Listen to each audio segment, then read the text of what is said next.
आत्माओं, जब तक हम अपने सदग्रंथों से परिचित नहीं होंगे तो साधना करना भी व्यर्थ होगा।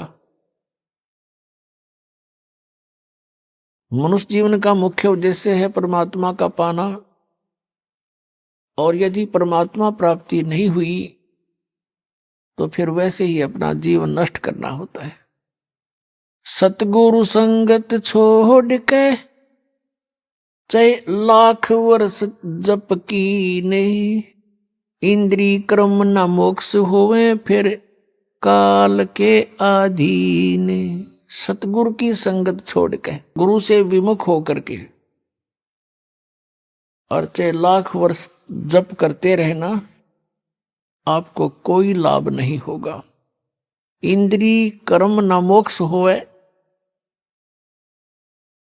और फिर काल के अधीन। पुण्यात्माओं, आत्मा जब से भगवान से बिछुड़ी है, कुछ दिनों के बाद ही इसको एहसास हो गया कि हमसे कुछ खो गया है, और आज तक भी वो ऐसा ही अधूरापन महसूस कर रही है। जिस प्राणी के पास पुत्र है, पुत्री है, संतान है, संपत्ति भी खूब है और अच्छी कारोबार है, लेकिन फिर भी उसको संतुष्टि नहीं है।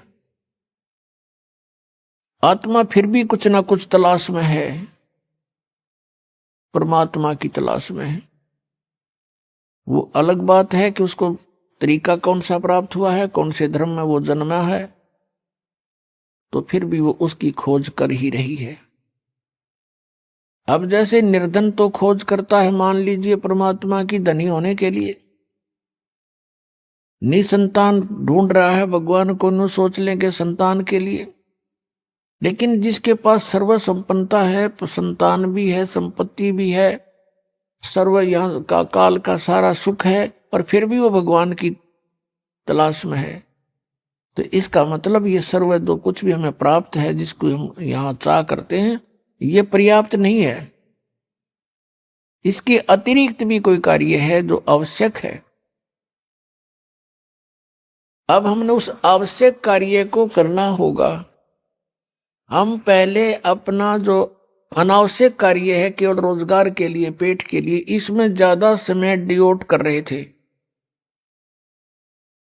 अब हमने ये ज्ञान हो गया कि मनुष्य जीवन का मूल उद्देश्य परमात्मा प्राप्ति है, तो अब हम अत्यधिक समय अपने भगवान के पाने के लिए लगाएंगे। अब वही समय होगा, वही आपका कारोबार होगा, वही क्रिया होंगी। आपकी जो सांसारिक जो क्रियाएं हैं, जैसे पेट के लिए गुजारा सभी करते हैं, कोई सर्विस करता है, कोई दुकान किए हुए है, कोई किसान का काम करता है, कोई सर्विस कर रहा है, कोई मजदूरी करता है। काम आपका यही रहेगा,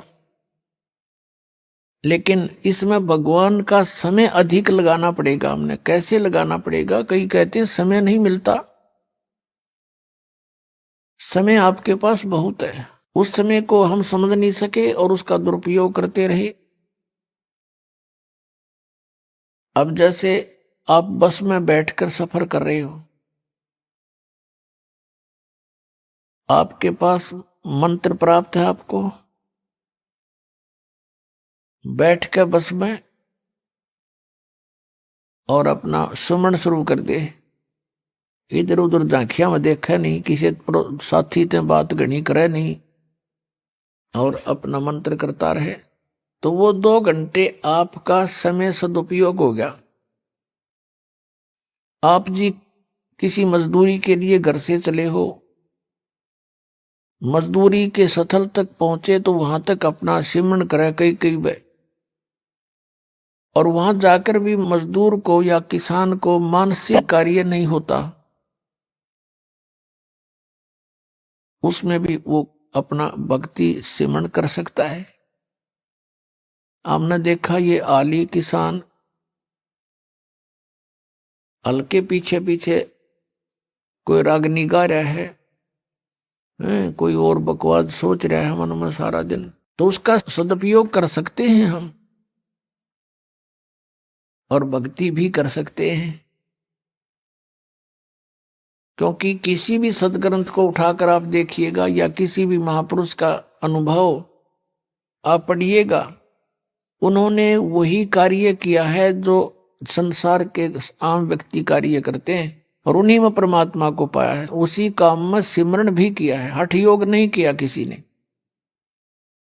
जैसे कहते हैं 2.5 घंटे सुबह और 2.5 घंटे शाम अनिवार्य है ध्यान लगाना, मेडिटेशन करना, ये व्यर्थ की बातें हैं। पहली बात तो इनका ज्ञान गलत, ये ध्यान लगाओगे कहाँ, झूठा ज्ञान और ध्यान का लावे, ये वाद विदा चतुराई वाद विवाद है इनका, ये चतुराई दिखा रहे हैं।